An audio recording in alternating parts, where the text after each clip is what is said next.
ओम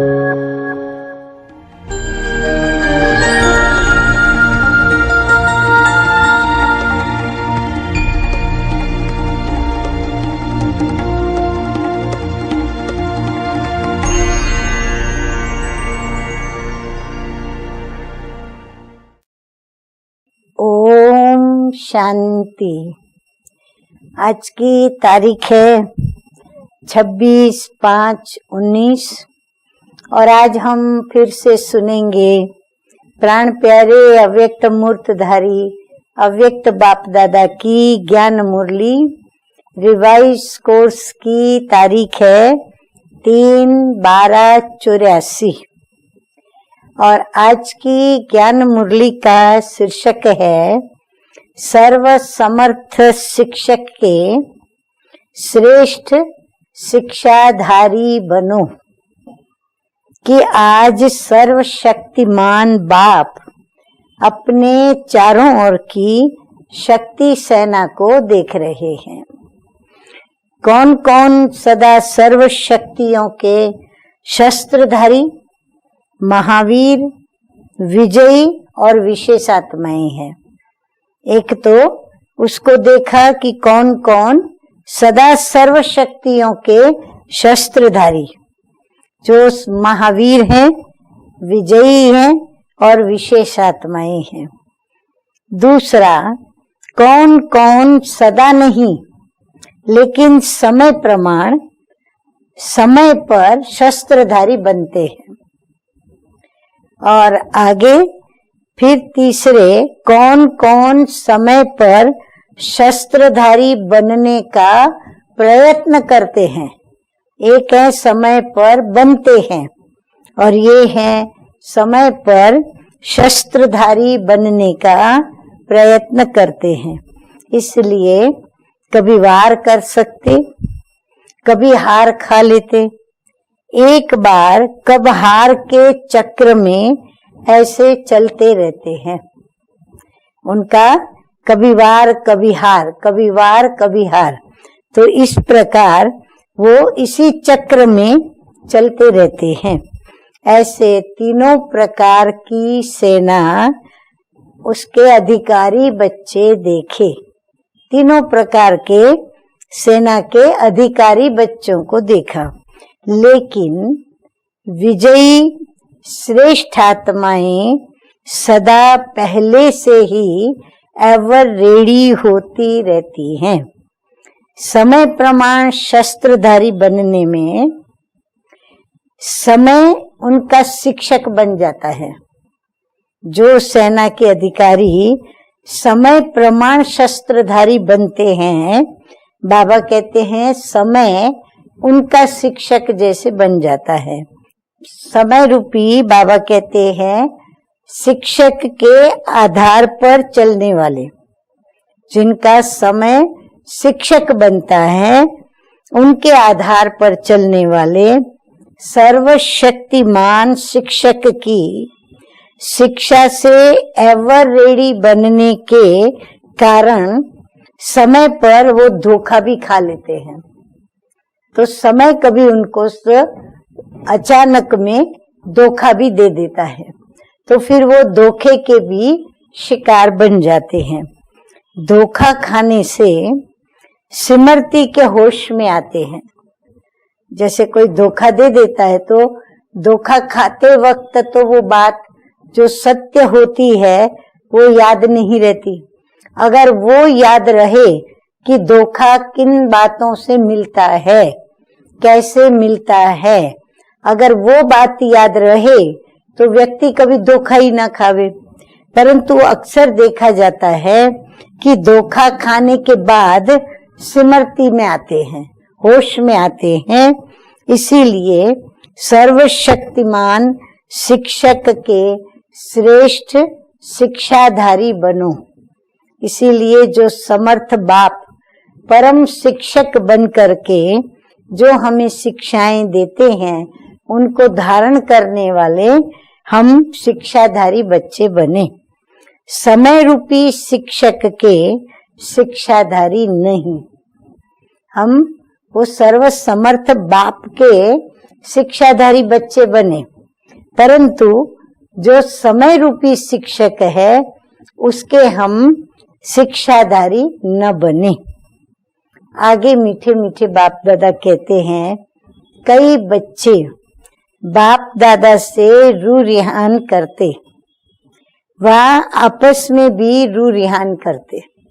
जैसे हम कभी धोखा खा लिया तो फिर हम बाबा से बातें करेंगे कि बाबा ऐसे ऐसे मैं विस्मृति में रही और मुझे धोखा मिल गया, फिर मुझे स्मृति आई, पर उसके पहले तो मैं धोखा खा चुकी थी। तो फिर हम अपने अनुभव की लेन देन बाप से करते। कभी फिर हम आपस में भी रू रिहान करते। साधारण रूप से यह बोलते रहते हैं कि समय आने पर सब ठीक हो जाएगा। खुद को भी आश्वासन देते हैं और जिनको हम सुनाते हैं उनको भी जैसे हम आश्वस्त करते हैं कि समय आएगा, मेरे अंदर ये कमी है, ये बात ऐसी है वैसी है, परंतु समय आएगा तो सब अपने आप ठीक हो जाएगा। समय पर दिखा देंगे, वह समय पर कर लेंगे। भले अभी मेरे अंदर वो धारणा नहीं बन रही है, कमजोरी सामने आती है, मुझे धोखा देके जाती है, मैं पराजित होती हूँ, परंतु समय पर सब हो जाएगा, मैं भी दिखा दूंगी और समय पर हम कर भी लेंगे। लेकिन आप विश्व परिवर्तक बच्चों को संपन्न श्रेष्ठ समय का आवाहन करने का कार्य मिला हुआ है। लेकिन बाबा कहते हैं ऐसे नहीं कि हम समय पर ठीक कर लेंगे, वो समय ठीक करता है हमें, लेकिन बाबा ने हमको ये जिम्मेवारी का कार्य दिया है कि तुम बच्चों को विश्व परिवर्तन के लिए समय का श्रेष्ठ समय, ताकि वो परिवर्तन का समय आपके सामने सन्मुख उपस्थित हो और आप वो समय के पहले उस कार्य को कर सको, विजयी बन सको। तो समय का आवाहन करने का आपको जिम्मेवारी का कार्य बाबा ने दिया है। आप निमित्त हो। बाबा कहते हैं आप जिम्मेवार आत्माएं हो, सुनहरे सवेरे का समय लाने के लिए। किस बात के लिए हम निमित्त हैं? सुवर्ण दिन हमारे जो समय पर लाना है, तो सुवर्ण सुनहरे सवेरे को लाने के लिए हम बच्चों को बाबा ने जिम्मेवारी दी है। आप समय रूपी रचना के मास्टर रचयिता। समय आपका मालिक नहीं बनना चाहिए, समय आपका शिक्षक नहीं बनना चाहिए। क्यों? क्योंकि मीठे मीठे बाप दादा कहते हैं कि समय तो आपकी रचना है, आप मास्टर उनके रचयिता हो। समय अर्थात आप युग परिवर्तक हो, समय का परिवर्तन करने वाले। तो अभी कलह युग है, तो कलह युग से सतयुग लाने वाले हो आप, युग परिवर्तक हो, डबल काल पर विजयी हो। एक तो हम कलह युगी समय है, उसको हम सतयुग में परिवर्तित करेंगे। दूसरा काल, काल को भी कहते समय, तो वो जो काल आता है यानी मौत के रूप में, कहते हैं ना इसका काल आया और उसको लेके गया, मौत आई और धर्मराज उसको लेके गया। तो बाबा कहते जो सतयुग आएगा वहां सभी काल के ऊपर विजयी आत्माएं होती है, वहां अकाले मृत्यु नहीं होती। तो आप उस काल को भी लाने वाली आत्माएं हो, यानी अकाले मृत्यु के समय का भी आप लाने वाली जिम्मेवार आत्माएं हो। तो आप निमित्त हो सुनहरे सवेरे का समय लाने के लिए। आप समय रूपी रचना के मास्टर रचयिता हो और समय अर्थात युग परिवर्तक हो और डबल काल पर आप विजयी हो। एक काल अर्थात समय और दूसरा काल मृत्यु के वशीभूत नहीं हो। सतयुग जो आएगा तो वहां हम मृत्यु के वशीभूत नहीं, विजयी हो, अमर भव के वरदानी स्वरूप हो। इसलिए समय प्रमाण करने वाले नहीं, लेकिन बाप के फरमान प्रमाण चलने वाले। इसीलिए हम समय को अपना शिक्षक नहीं बना सकते। हमारा शिक्षक स्वयं परमपिता परमात्मा है, तो हम उसके फरमान पर चलने वाले बच्चे हैं। समय तो अज्ञानी आत्माओं का भी शिक्षक बनता है। हाँ, उनमें और हमारे में तो बहुत फर्क है। दुनियावी मनुष्य आत्माएं और हम बाबा के बच्चे। तो बाबा कहते समय तो अज्ञानी आत्माओं का भी शिक्षक बनता है। आपका शिक्षक समर्थ बाप है, समय हमारा शिक्षक नहीं। बाबा बार बार ये बात हमें पक्की करा रहे हैं कि आपका शिक्षक स्वयं परम पिता परमात्मा जो सर्व समर्थ है, तो हमारा शिक्षक समर्थ बाप है। कोई भी तैयारी समय के पहले की जाती है, न कि उसी ही समय। जो समय के पहले तैयारी कर लेते हैं उनका हर कार्य बड़ा डिसिप्लिन से चलता है, लेकिन समय पर न करने के कारण या समय से पहले न करने वाले कभी भी अपने कार्य को सफल या विजयी रूप से नहीं कर पाते हैं। एवर रेडी सर्व शस्त्र शक्तिधारी सेना के आप हो। बाबा कहते आप कौन से शस्त्रधारी सेना हो? जो एवर रेडी है, आप वो लिस्ट के हो। तो सदा अपने को चेक करो कि सर्व शक्तियों के सर्व शस्त्र धारण किए हुए हैं। कोई भी शक्ति अर्थात शस्त्र की कमी होगी तो माया उसी कमजोरी के विधि के द्वारा ही वार करेगी। बाबा कहते अगर आपके पास किसी भी शक्ति के शस्त्र की कमी होगी तो माया क्या करेगी?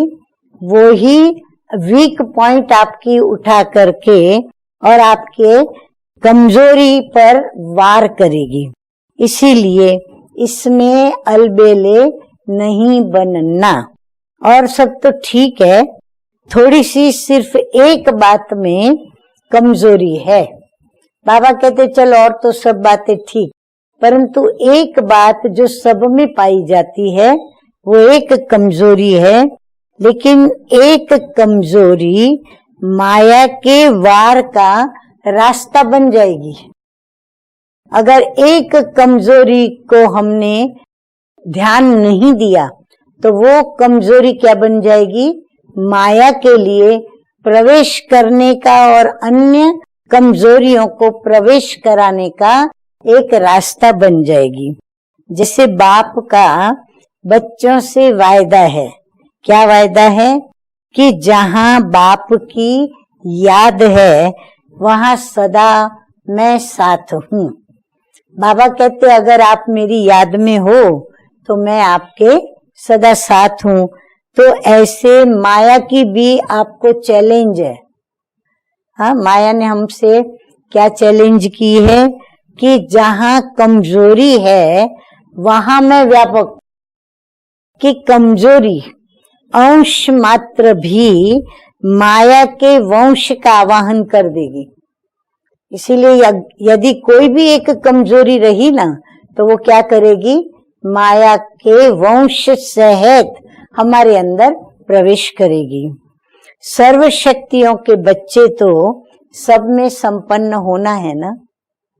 जब हम सर्व समर्थ सर्व शक्तियों के दाता के बच्चे हैं और वही हमारा शिक्षा देने वाला परम शिक्षक है, तो बाबा कहते हैं ऐसे बच्चों को तो सब में संपन्न होना है। बाप बच्चों को जो वर्षे का अधिकार देते हैं व शिक्षक के रूप में ईश्वरीय पढ़ाई की प्रारब्ध व डिग्री देते हैं, वो आप क्या वर्णन करते हो कि सर्वगुण संपन्न कहते हो। हाँ, उसका वर्णन जब हम करते हैं श्री लक्ष्मी, श्री नारायण या श्री राधे कृष्ण का, तो हम क्या कहते हैं? सर्वगुण संपन्न कहते हो व गुण संपन्न कहते हो। एक दो गुण में संपन्न नहीं, लेकिन सर्वगुण संपन्न। फिर संपूर्ण निर्विकारी, 16 कला संपन्न कहते हो, 14 कला भी नहीं कहते हो। 100% संपूर्ण सुख और शांति का वर्षा कहते हो। वर्षा भी कैसा? 100% सुख और शांति का वर्षा। तो बनना भी तो ऐसा पड़ेगा, या एक आध आधी कमजोरी चल जाएगी। बाबा कहते क्या समझते हो, चल जाएगी ऐसे एक आधी कमजोरी। हिसाब किताब भी गहन है। बाबा कहते हैं जो हिसाब किताब कर्मों के हैं वो भी बड़े गहन हैं, यानी गोपनीय है। सुलझाने के लिए बहुत यत्न करने पड़ेंगे। भोलानाथ भी है, लेकिन कर्मों की गति का वो ज्ञाता भी है। बाबा कहते भले बाबा बैठा है, वो भोलानाथ बैठा है, परंतु वो कर्मों की गति का जानकार भी तो है। देता भी कणे का घड़ा। कणे का बाबा कहते हैं घड़ा, यानी बहुत ज्यादा और करके हैं, और हिसाब भी कणे कणे का करता है। अगर एक आधी कमजोरी रह जाती है तो प्राप्ति में भी, ध्यान से सुने, एक आधी भी कमजोरी अगर रह जाती है तो प्राप्ति में भी आधा जन्म, एक जन्म पीछे आना पड़ता है। वतन से हम उतना पीछे उतरेंगे। श्री कृष्ण के साथ साथ वह विश्व महाराजन पहले लक्ष्मी नारायण की रॉयल फैमिली व समीप के संबंध में नहीं आ सकेंगे। जैसे संवत एक से शुरू होगा, ऐसे नया संबंध, नई प्रकृति, नंबर 1 नई आत्माएं, नई अर्थात ऊपर से उतरी हुई नई आत्माएं, नया राज्य, ये नवीनता के समय का सुख, सतो प्रधान नंबर 1 प्रकृति का सुख 1 आत्माएं ही पा सकेंगी। ये सब नंबर 1 की जो बातें हैं वो सारी वही आत्माएं प्राप्त कर सकेंगी जो किसी भी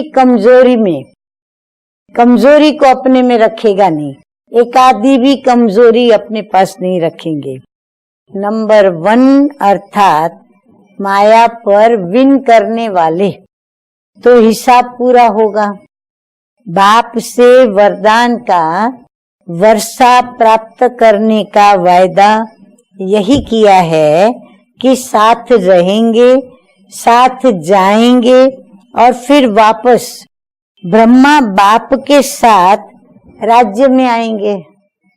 हाँ, बाप से हमारा वरदान में ये वर्षा प्राप्त करने का हमने वायदा किया है कि हम साथ रहेंगे, साथ में जाएंगे और फिर वापस जब फिर से नीचे आएंगे तो ब्रह्मा बाप के साथ ही उनके राज्य में आएंगे। कि ये वायदा किया है कि पीछे पीछे आएंगे, साथ में आएंगे या पीछे पीछे आएंगे।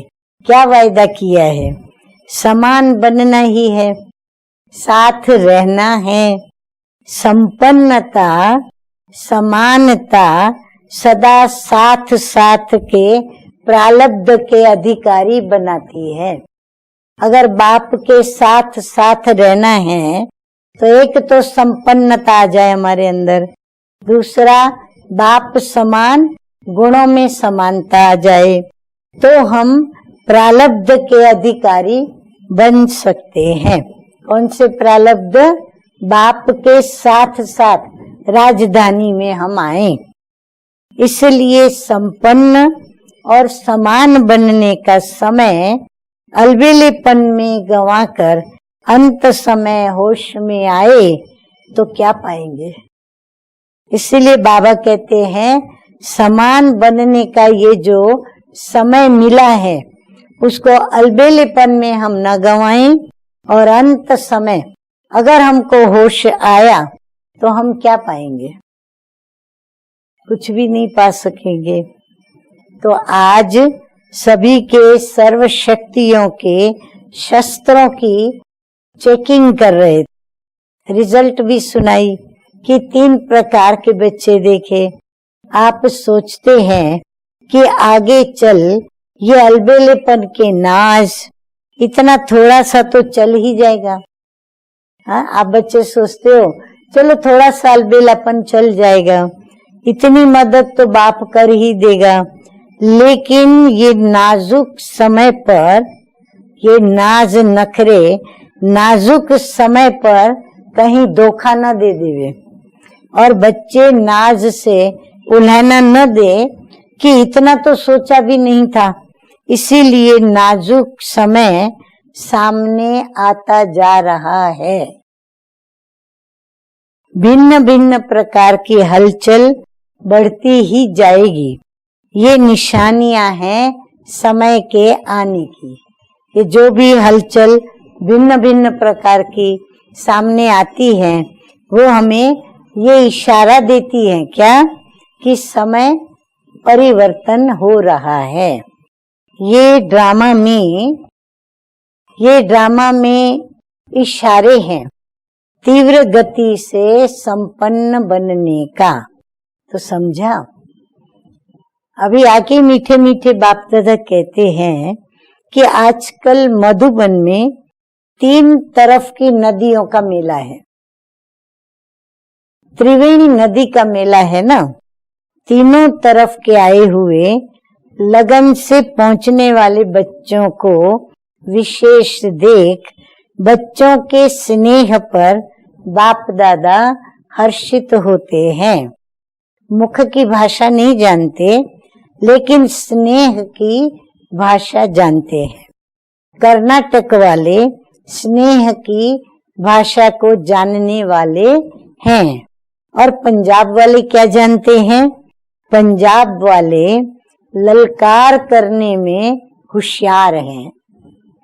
तो दैवी राजस्थान की ललकार हाहाकार की जय जयकार करने वाली है। गुजरात वाले फिर क्या करते हैं, गुजरात वाले सदा झूले में झूलते हैं। अपने संगम युगी समीप स्थान के भाग्य के भी झूले में झूलते। हाँ, मधुबन के समीप है तो ये भी उनका एक भाग्य है। तो उस खुशी के झूले में भी वो झूलते हैं। खुशी में झूलते हैं कि हम तो सबसे नजदीक हैं, मधुबन के सबसे नजदीक हैं। तो गुजरात भिन्न भिन्न झूलों में झूलने वाले हैं। वैरायटी ग्रुप भी है। वैरायटी सभी को पसंद आती है ना। गुलदस्ते में भी वैरायटी, रंग, रूप और खुशबू वाले फूल प्रिय लगते हैं। अच्छा, सब तरफ से आए हुए शक्तिशाली, सदा अलर्ट रहने वाले, सदा सर्व शक्तियों के शस्त्रधारी, सर्व आत्माओं को संपूर्ण और संपन्न बन शक्तियों का सहयोग देने वाले, श्रेष्ठ काल और श्रेष्ठ युग लाने वाले, युग परिवर्तक नंबर 1 संपन्न राज्य भाग्य के अधिकारी, ऐसे सर्वश्रेष्ठ बच्चों को बाप दादा का याद प्यार और नमस्ते। हम रूहानी बच्चों का रूहानी बाप दादा को याद प्यार, गुड मॉर्निंग और नमस्ते नमस्ते। अब हम सुनेंगे मीठे मीठे बाप दादा ने पंजाब पार्टी के साथ जो रूह रिहान की है वो मधुर महावाक्य। तो पंजाब पार्टी के साथ बाबा बोले कि सदा हर कदम में याद की शक्ति द्वारा पद्मों की कमाई जमा करते हुए आगे बढ़ रहे हो ना। हर कदम में पद्म भरे हुए हैं, ये चेक करते रहते हो। याद का कदम भरपूर है, बिना याद के कदम भरपूर नहीं। बाबा की याद में अगर कदम भरते हैं तो पद्म की कमाई है, वरना कमाई नहीं तो भरपूर भी नहीं। तो हर कदम में कमाई जमा करने वाले कमाऊ बच्चे हो ना, कमाने वाले कमाऊ बच्चे होते। एक है सिर्फ खाया पिया और उड़ाया, और एक है कमाई जमा करने वाले। तो आप कौन से बच्चे हैं? वहां बच्चा कमाता है अपने लिए भी और बाप के लिए भी। यहाँ बाप को तो चाहिए नहीं, अपने लिए ही कमाते। सदा हर कदम में जमा करने वाले कमाई करने वाले बच्चे हैं। अब ये चेक करो कि समय नाजुक होता जा रहा है, तो जितनी कमाई जमा की होगी उतना आराम से श्रेष्ठ प्रारब्ध का भी अनुभव करते रहेंगे।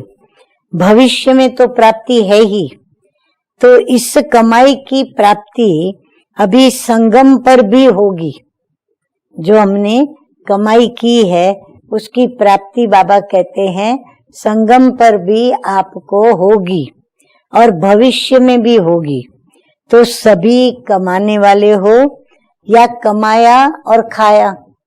अब हम सुनेंगे कुमारों से अव्यक्त बाप दादा की मुलाकात। तो कुमारों से रूह रिहान करते हुए बाप दादा बोले, नंबर 1 है कुमार जीवन श्रेष्ठ जीवन है। कुमार जीवन में बाप के बन गए, ऐसी अपनी श्रेष्ठ तकदीर देख सदा हर्षित रहो और औरों को भी हर्षित रहने की विधि सुनाते रहो।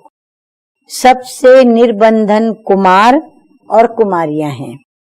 कुमार जो चाहे वो अपना भाग्य बना सकते हैं। हिम्मत वाले कुमार हो ना, कमजोर कुमार तो नहीं। कितना भी कोई अपनी तरफ आकर्षित करे, लेकिन महावीर आत्माएं एक बाप के सिवाय कहाँ भी आकर्षित हो नहीं सकते। ऐसे बहादुर हो। कई रूप से माया अपना बनाने का प्रयत्न तो करेगी, लेकिन आप निश्चय बुद्धि विजयी, घबराने वाले नहीं। अच्छा है, वाह मेरी श्रेष्ठ तकदीर, बस यही सदा स्मृति में रखना। हमारे जैसा कोई हो नहीं सकता, ये नशा रखो।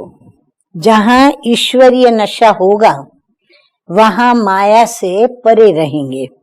सेवा में तो सदा बिजी रहते हो ना, ये भी जरूरी है। जितना सेवा में बिजी रहेंगे उतना सहज योगी भी रहेंगे। लेकिन याद सहित सेवा हो तो सेफ्टी है। मन मत पर हो, अगर किसी पर मत पर सेवा हो, बाबा की याद भी न हो तो नुकसान होगा। परंतु बाप की श्रीमत अर्थात बाप की याद के साथ सेवा हो तो बाबा कहते हैं उसमें आपकी सेफ्टी है। याद नहीं तो सेफ्टी भी नहीं। नंबर 2 है मीठे मीठे बाप दादा कुमारों से बोले, कुमार सदा निर्विघ्न होना। माया आकर्षित तो नहीं करती। कुमारों को माया अपना बनाने की एक बहुत कोशिश करती है। कुमारों पर माया की विशेष नजर है। माया को कुमार बहुत पसंद आते हैं, इसीलिए कुमार सभी ध्यान से सुन रहे हो ना, अपने को बहुत खबरदार भी रहना है, अपने को संभालना भी है। वो समझती है कि ये मेरे बन जाए। कौन समझती है? माया। तो लेकिन आप सब तो बहादुर हो ना, वो भले कुछ भी समझे, पर आप तो बहादुर हो ना, माया के मुरीद नहीं, माया को चैलेंज करने वाले हो। हाँ, सभी कुमार माया को चैलेंज करने वाले हो ना। आधा कल्प माया के मुरीद रहे, मिला क्या? बाबा कहते सृष्टि चक्र में स्व का दर्शन करो। आधा कल्प अगर हम माया के मुरीद रहे तो हमको फायदा क्या हुआ? मिला क्या हमको? सब कुछ गंवा दिया। इसलिए अभी प्रभु के बन गए। प्रभु का बनना अर्थात स्वर्ग के अधिकार को पाना। तो सभी कुमार विजय कुमार हैं। देखना कच्चे तो नहीं हो ना। माया को कुमारों से एक्स्ट्रा प्यार है, इसलिए चारों ओर से कोशिश करती है कि ये मेरे बन जाए। कुमारों के पीछे लगी रहती है। लेकिन आप सबने संकल्प कर लिया, जब बाप के हो गए तो निष्फुर्ण हो गए, यानी निश्चिंत हो गए। सदा निर्विघ्न भव, उड़ती कला भव। बाबा वरदान देते हुए कहते हैं सदा कुमार निर्विघ्न रहे, और जो निर्विघ्न होगा, लाइट रहेगा तो वो उड़ेगा। तो उड़े, बाबा कहते हैं उड़ने वाले भव। नंबर 3, बाबा कहते हैं कुमारों से ही कि कुमार माना सदा समर्थ, कभी भी हारने वाले नहीं। जहाँ समर्थी है वहाँ प्राप्ति है। सदा सर्व प्राप्ति स्वरूप। हाँ, देखो कुमारों को तो बाबा क्या क्या टाइटल और क्या क्या निश्चय दिला रहे हैं। नॉलेजफुल होने के कारण माया के भिन्न भिन्न रूपों को जानने वाले, इसलिए अपने भाग्य को आगे बढ़ाते रहो। सदा एक ही बात पक्की करो कि कुमार जीवन अर्थात मुक्त जीवन, कोई बंधन नहीं तो मुक्त। जो जीवन मुक्त है वो संगम की प्राप्ति युक्त युग है। अभी जो युग चल रहा है वो कौन सा है? जीवन मुक्त बनने का युग है, और वो है संगम युग की प्राप्तियों को पाने का युग।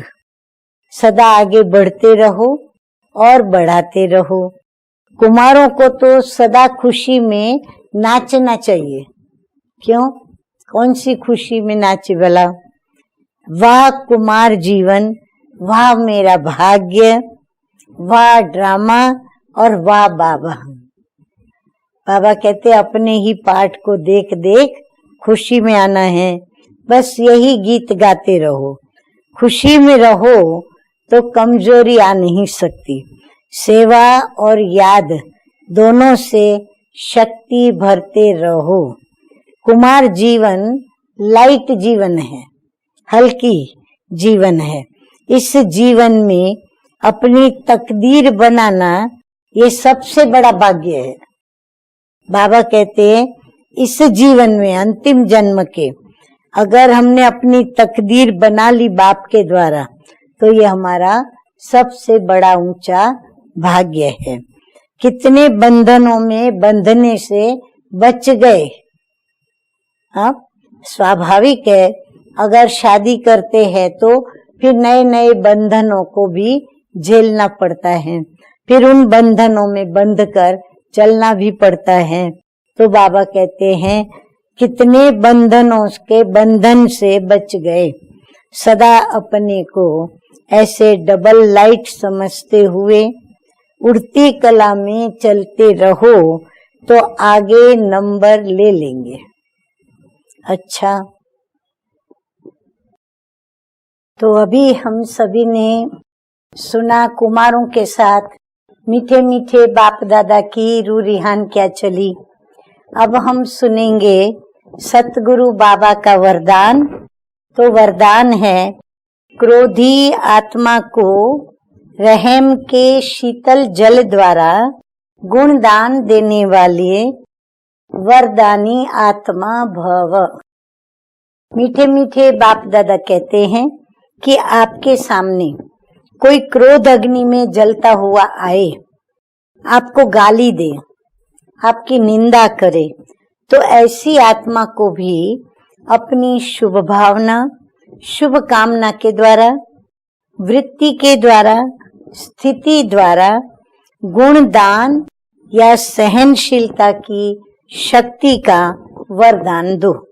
क्रोधी आत्मा परवश है, ऐसी परवश आत्मा को रहम के शीतल जल द्वारा शांत कर दो। ये आप वरदानी आत्मा का कर्तव्य है। चैतन्य में जब आप में ऐसे संस्कार भरे हैं, तब तो जड़ चित्रों के द्वारा भक्तों को वरदान मिलते हैं।